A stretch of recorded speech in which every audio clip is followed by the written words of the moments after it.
1, 2, 3. Where isn't prophecy? And you're watching HornThrowers.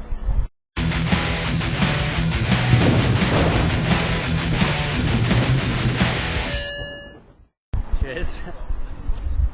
Okay, so since I last saw you, you guys have released a new album, Into the Valley of How Into the Valley of Hinnom. Into the Valley of Hinnom. How have you felt like generally, like sort of fan reception and things like that have been like since releasing?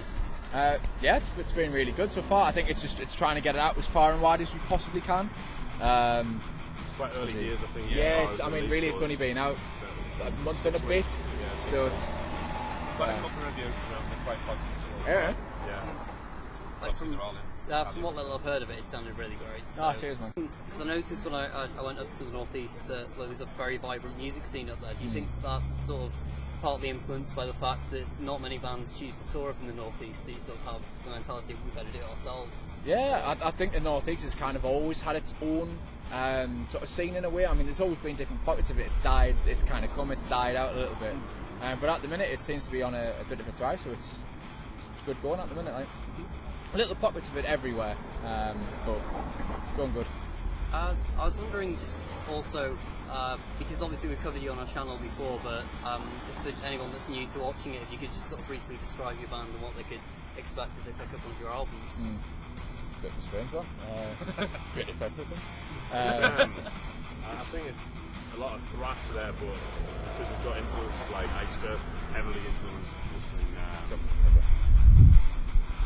it's just so much stuff really. Like, I mean, I think we've never kind of set out to be like thrash or power metal or anything like that. It's always been kind of like a collaboration of everything that we're enjoying that, but like still trying to keep it coherent, not just like, oh, here's the thrash section, here's the power metal bit, like trying to create something that's like still has a coherency to it. It's still about writing a good song though, isn't it? Yeah. I think the thing is, sometimes you hear some people say we're really influenced by such and such, and either they're a carbon copy of that band, or they kind of, they've got so many different things it's hard to kind of understand. So for us it's trying to get a good blend of all the different things that we're really interested in. We love to listen to ourselves and try and take that and make it your own, which sometimes is quite hard to do, but we seem to be able to kind of pull it off. So that's what hopefully we're doing anyway.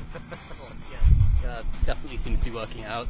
Obviously you went back and re-recorded some of your older material. Do you sort of was that in any way a regret that you had, sort of like not being able to record the first album to the quality you would have liked to? I mean, for me, I kind of look at it as like a bit of an opportunity in a way. It was one of the things, Metal on Metal, the label kind of just asked, if we had kind of anything that, particularly with the album being sort of like 6 tracks but an intro and an outro, we kind of didn't want to put one of those tracks on there. So we wanted kind of something new, and we just thought, well, that's probably one of the better ones to do, would have been the namesake of the band, to do with some prophecy. So it was more of an opportunity really to kind of get that out and kind of redo it the way that we probably want to do it now. I think as well, like we didn't change too much of it, but it was a case of kind of like where we're at now with it, you know what I mean? Yeah. So like originally when we did it, obviously the tempos, there's a couple of like extensions on the tempos and stuff like that, and some bits of faster, yeah. And like I think as well, like just kind of like it just made it a more mature approach to the song, you know what I mean? So maybe it's what we tried to do back in the day, but what we're actually like, what it was always intended to be. I think that's the best way to put it. Yeah. We've always discussed where we're going to re-record like one of the older songs that would have been Risen Prophecy, just because it's the name of the band. Yeah. And I think it goes down well live enough. So, even when we listen back to Scream for Death, not just that song, the full album, I would say, I wish we'd done this differently now, we could have improved on this, but that's where we were at the time, and now Metal on Metal, the band even suggested, can you do a re-recorded version of Risen Prophecy? So we're like, it's kind of more of an opportunity really, wasn't it, for us to kind of go, we'd kind of love to do it and get it out there like now, so it was, it was a good opportunity for us. Well, yeah, I definitely think the songwriting was there. It was just like, as you said, just kind of a bit of a shame that you couldn't record it to the quality you would have loved to. Is there anything sort of upcoming that you guys are really excited about that you'd like to sort of plug or mention? The album. The album. But yeah, I just for us, I mean, we've got a London day coming up on the 21st of August. So really, it's things like that. Just try and get as many gigs. To be honest, we're searching a lot for sort of shows. We're like quite active on the kind of front of like wanting to play. It has been quite difficult, to be honest, trying to get some shows in and stuff, but they are coming, you know what I mean? It's just... I think it's like what we've been saying for years, so for us it's kind of always difficult since we are kind of, we've got quite a few different sounds, so you know we've got more some of the extreme sort of stuff in there, but we're not death metal, we're not black metal, so you don't kind of fit in with the death metal nights or the black metal nights, and you know we're thrash, but we've got more in it than that. We've got some of the higher vocals, and it's kind of it's about kind of trying to find the right sort of night for us, or the right sort of. I think it's more about finding people who've got an open mind to like, you know, not just being like, oh, we can't play this because it's not this sometimes specific thing. Don't want to take a chance with it. Yeah. Well, we've tried to look for promoters in the past. Sometimes you just look at the page and it's like, oh, only death metal, black metal, grind, and that's just like closes a lot of doors for us because there's a lot of promoters out there who will only do that. I think on the other side of it though, there are quite a lot of them that we've worked with who've done like a lot for us. Like, you know, I mean, we've got quite a good following up in Scotland and places like that where they've got like a proper thriving scene.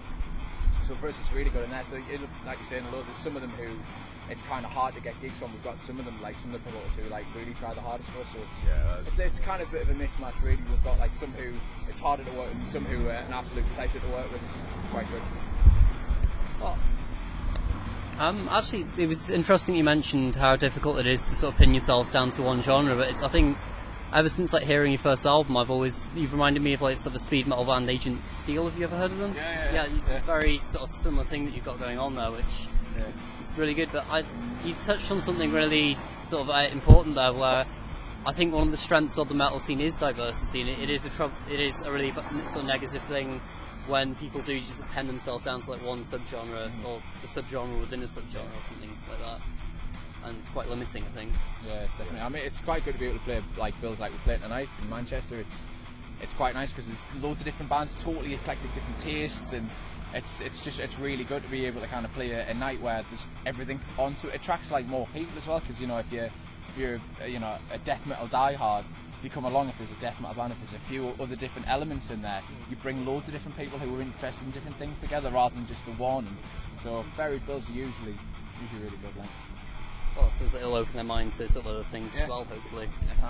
Anyway, thank you very much for giving me the opportunity to interview you guys. It's been a pleasure. And thank you. Cheers.